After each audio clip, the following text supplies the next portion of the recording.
ಅದು ಯಾವುದು knight of wands ಬಂದಿದೆ. ಯಾವುದೋ ಕೆಲವೊಂದು ನಿರ್ಧಾರಗಳನ್ನ ಮಾಡ್ತಾ ಇರುವಂತಹದ್ದು, ಧೈರ್ಯದಿಂದ ಕೆಲವೊಂದು ನಿರ್ಧಾರಗಳನ್ನ ನೀವು ಮಾಡ್ತಾ ಇರುವಂತಹದ್ದು ರೆಪ್ರೆಸೆಂಟ್ ಆಗ್ತಾ ಇದೆ. ಆಕ್ಷನ್ಸ್ ಅನ್ನ ತಗೋತಾ ಇರುವಂತಹದ್ದು ನಿಮ್ಗೆ ರೆಪ್ರೆಸೆಂಟ್ ಆಗ್ತಾ ಇದೆ ಬಾಟಮ್ ಆಫ್ ದ ಡಕ್ ಅಲ್ಲಿ.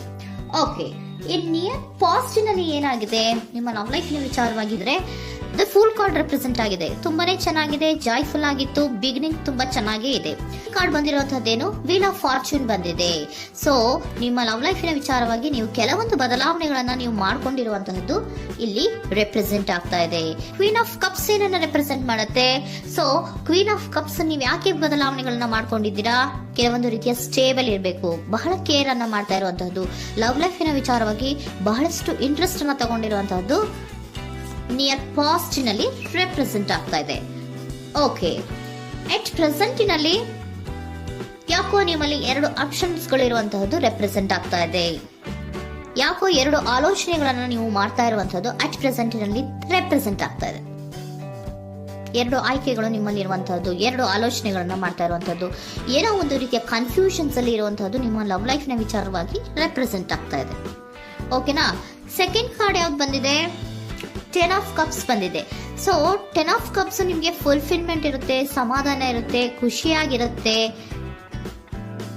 ಅನ್ನೋದು ನೀವು ಆಲೋಚನೆಯನ್ನ ಮಾಡಿದ್ರಿ.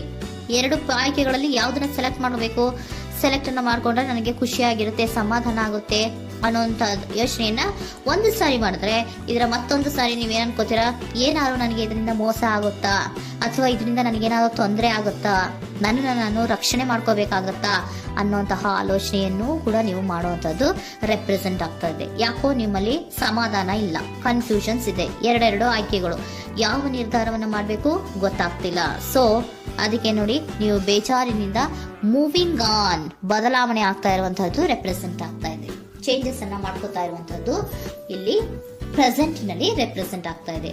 ಯಾಕೋ ಬೇಜಾರಿನಿಂದ ಕೆಲವೊಂದು ರೀತಿಯ ಬದಲಾವಣೆಗಳನ್ನ ನೀವು ಮಾಡ್ಕೋತಾ ಇರುವಂತಹದ್ದು 6 ಆಫ್ ಸೋರ್ಟ್ಸ್ ಅಲ್ಲಿ ರೆಪ್ರೆಸೆಂಟ್ ಆಗ್ತಾ ಇದೆ. ನೀವು ಈ 6 ಆಫ್ ಸೋರ್ಟ್ಸ್ ಮತ್ತೆ ಏನನ್ನ ರೆಪ್ರೆಸೆಂಟ್ ಮಾಡುತ್ತೆ ಅಂದ್ರೆ, ನಾನು ಲವ್ ಲೈಫಿನ ವಿಚಾರವಾಗಿ ಒಂದು ಬೆಟರ್ ಆಪ್ಷನ್ಸ್ ಅನ್ನ ಸೆಲೆಕ್ಟ್ ಮಾಡ್ಕೋಬೇಕು ಅನ್ನುವಂತಹ ಆಲೋಚನೆಯನ್ನ ಮಾಡ್ತಾ ಇರುವಂತದ್ದು ರೆಪ್ರೆಸೆಂಟ್ ಆಗ್ತಾ ಇದೆ. ಓಕೆನಾ? ನೀವೇನಂದ್ರೆ ಅಟ್ ಪ್ರೆಸೆಂಟಿನಲ್ಲಿ ನಿಮ್ಮ ಲವ್ ಲೈಫಿನ ವಿಚಾರವಾಗಿ ಬೆಟರ್ ಆಪ್ಷನ್ ಬಗ್ಗೆ ಯೋಚನೆಯನ್ನ ಮಾಡ್ತಾ ಇರುವಂತಹದ್ದು, ಅದರ ಬಗ್ಗೆ ಸ್ವಲ್ಪ ಕನ್ಫ್ಯೂಷನ್ ಅಲ್ಲಿ ಇರುವಂತಹದ್ದು ಅಟ್ ಪ್ರೆಸೆಂಟಿನಲ್ಲಿ ರೆಪ್ರೆಸೆಂಟ್ ಆಗ್ತಾ ಇದೆ. ಬಟ್ ನಿಯರ್ ಫ್ಯೂಚರಿನಲ್ಲಿ ಏನಿದೆ? 3 ಆಫ್ ಸೋರ್ಟ್ಸ್ ಇದೆ. ಕೆಲವೊಂದು ರೀತಿಯ ಬೇಜಾರುಗಳಿರುವಂತಹದ್ದು, ನೋವುಗಳಿರುವಂತಹದ್ದು, ಕೆಲವೊಬ್ರು ಅಳ್ತಾ ಇರುವಂತಹದ್ದು, ಭಾವನಾತ್ಮಕವಾಗಿ ತುಂಬಾ ಫೀಲ್ ಅನ್ನ ಮಾಡ್ತಾ ಇರುವಂತಹದ್ದು ನಿಮ್ಗೆ ರೆಪ್ರೆಸೆಂಟ್ ಆಗ್ತಾ ಇದೆ. ಯಾಕೆ ನಿಮಗೆ ಆ ತರ ಆಗತ್ತೆ ಅಂತ ಅಂದ್ರೆ, ಡೆವಿಲ್ ಕಾರ್ಡ್ ರೆಪ್ರೆಸೆಂಟ್ ಆಗಿದೆ. ಸೊ ಡೆವಿಲ್ ಕಾರ್ಡ್ ಏನನ್ನ ಹೇಳುತ್ತೆ? ಅಡಿಕ್ಷನ್ಸ್ ಅನ್ನ ಹೇಳುತ್ತೆ. ತುಂಬಾ ಯೋಚನೆಯನ್ನ ಮಾಡುವಂತಹದ್ದು, ಮೇಲಿಂದ ಮೇಲೆ ನೀವು ಒಂದನ್ನೇ ನೀವು ಯೋಚನೆ ಮಾಡ್ತಾ ಇದ್ರೆ ನಿಮ್ಗೆ ಅಲ್ಲಾಗುವಂತದ್ದೇನು ನೋವುಗಳೇ ಅಲ್ಲಾಗುವಂತಹದ್ದು. ಸೊ ಯಾತಕ್ಕೆ ಅಂದ್ರೆ ನಿಮ್ಮಿಬ್ಬರ ಮಧ್ಯೆ ಕೆಲವೊಂದು ರೀತಿಯ ಘರ್ಷಣೆಗಳಿರುವಂತಹದ್ದು ರೆಪ್ರೆಸೆಂಟ್ ಆಗ್ತಾ ಇದೆ. ಕೆಲವೊಂದು ರೀತಿಯ ಮನಸ್ಸು ಒಂದೇ ತರ ಆಲೋಚನೆಯನ್ನ ಮಾಡ್ತಾ ಇಲ್ಲ. ಒಂದ್ಸರಿ ಆ ತರ ಯೋಚನೆ ಮಾಡ್ತೀರಾ, ಒಂದ್ಸರಿ ಈ ತರ ಯೋಚನೆ ಮಾಡ್ತೀರಾ, ಕನ್ಫ್ಯೂಷನ್ ಅಲ್ಲಿ ಇರ್ತೀರಾ, ಏನ್ ಮಾಡ್ಬೇಕು ಗೊತ್ತಾಗಲ್ಲ. ಸೊ ಅದಕ್ಕೆ ನಿಮ್ಗೆ ಬೇಜಾರು, ನೋವು ಇರೋಂಥದ್ದು. ಮತ್ತೆ ನೆಕ್ಸ್ಟ್ ಕಾರ್ಡ್ ಬಂದಿರುವಂತದ್ದೇನು? 5 ಆಫ್ ಪ್ಯಾಂಟಿಕಲ್ಸ್ ಬಂದಿದೆ. ಸೊ 5 ಆಫ್ ಪ್ಯಾಂಟಿಕಲ್ಸ್ ಏನು?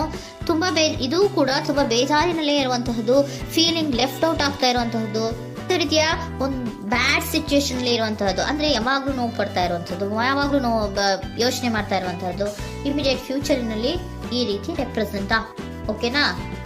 ಸೊ ದ ಮೂನ್ ಕಾರ್ಡ್ ಏನನ್ನ ರೆಪ್ರೆಸೆಂಟ್ ಮಾಡುತ್ತೆ ಅಂದ್ರೆ, ರಿಯಾಲಿಟಿಯ ಕಡೆಗೆ ಹೆಚ್ಚು ಗಮನ ಕೊಡದೇ ಇರುವಂತಹದನ್ನ ರೆಪ್ರೆಸೆಂಟ್ ಮಾಡುತ್ತೆ. ಓಕೆನಾ? ಇದಿಷ್ಟು ನಿಮ್ಮ ಲವ್ ರೀಡಿಂಗ್.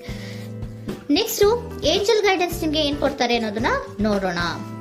ನೋ ಅನ್ನೋಂತ ಆನ್ಸರ್ ಅನ್ನ ಕೊಡ್ತಾ ಇದ್ದಾರೆ. So no, not the right time. ನೀವೇನು ಕೂಡ ಈ ಕನ್ಫ್ಯೂಷನ್ ಅಲ್ಲಿ ಇದ್ದಾಗ ಯಾವುದೇ ರೀತಿಯ ಡಿಸಿಷನ್ಸ್ ನ ಮಾಡೋದಕ್ಕೆ ಇದು ಕರೆಕ್ಟ್ ಆಗಿರುವಂತಹ ಟೈಮು ಅಲ್ಲ. Perfect timing. So perfect timing ಅನ್ನ ಬಂದಾಗ ನೀವು ಕೆಲವೊಂದು ರೀತಿಯ ಡಿಸಿಷನ್ಸ್ ಅನ್ನ ಮಾಡ್ಬೇಕಾಗತ್ತೆ. ಯಾವಾಗ ಅಂದ್ರೆ ನೀವು ಮನಸ್ಥಿತಿಯನ್ನ ನೀಟಾಗಿ ಇಟ್ಕೊಂಡಾಗ, ಕೆಲವೊಂದು ರೀತಿಯ ಕನ್ಫ್ಯೂಷನ್ಸ್ ಇಂದ ನೀವು ಆಚೆ ಬಂದಾಗ, ಯಾವಾಗ ನೀವು ಕ್ಲಿಯರ್ ಥಿಂಕಿಂಗ್ ಅನ್ನ ಮಾಡ್ತೀರಾ ಅದು ಪರ್ಫೆಕ್ಟ್ ಟೈಮಿಂಗ್. ಸೊ ಆಗ ನಿಮ್ಗೆ ಕೆಲವೊಂದು ರೀತಿಯ ಫರ್ಗಿವ್ನೆಸ್ ಅನ್ನೋದು ಇರುತ್ತೆ ಅನ್ನೋದನ್ನ ಏಂಜಲ್ ಗೈಡೆನ್ಸ್ ನಿಮ್ಗೆ ಹೇಳ್ತಾ ಇದ್ದಾರೆ. ಸೊ ಹಾಗಿದ್ರೆ ಸರೆಂಡರ್ ಕಾರ್ಡ್ಗಳು ನಿಮ್ಗೆ ಏನ್ ಹೇಳುತ್ತಾರೆ ಅನ್ನೋದನ್ನ ನೋಡೋಣ. Surrender to your soul path.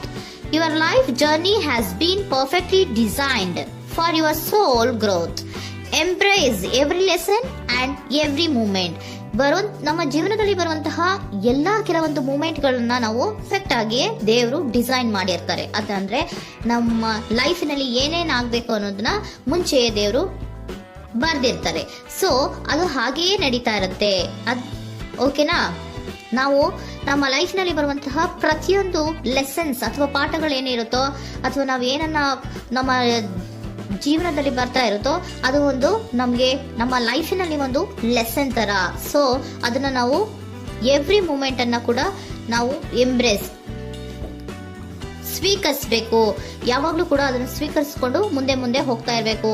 ಪ್ರತಿ ನಿಮಿಷವೂ ಕೂಡ ಒಂದೊಂದು ರೀತಿಯ ನಮಗೆ ಪಾಠ ಇದ್ದ ಹಾಗೆ ಅಂತ ಹೇಳ್ತಾ ಇದ್ದಾರೆ.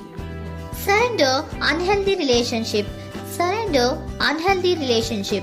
Let go a relationship that don't serve you, including unavailable or toxic people. You deserve to be treasured by others and to be surrounded by positive people. Unhealthy relationship ನ ಕಡೆಗೆ ಹೆಚ್ಚು ಗಮನವನ್ನ ಕೊಡಬೇಡಿ. ಈ ಟಾಕ್ಸಿಕ್ ಪೀಪಲ್ ನ ಕಡೆಗೆ ಹೆಚ್ಚು ಗಮನವನ್ನ ಕೊಡಬಾರ್ದು. So ಯಾವಾಗ್ಲೂ ನಾವು ಪಾಸಿಟಿವ್ ಆಗಿ ಥಿಂಕ್ ಮಾಡುವಂತಹ, ಪಾಸಿಟಿವ್ ಆಗಿ ಆಲೋಚನೆ ಮಾಡುವಂತಹ ಜನಗಳ ಜೊತೆಯಲ್ಲಿಯೇ ನಾವು ಹೆಚ್ಚು ಇರಬೇಕು ಅನ್ನೋದನ್ನ ನಿಮ್ಗೆ ಸರೆಂಡರ್ ಕಾರ್ಡ್ ಹೇಳ್ತಾರೆ.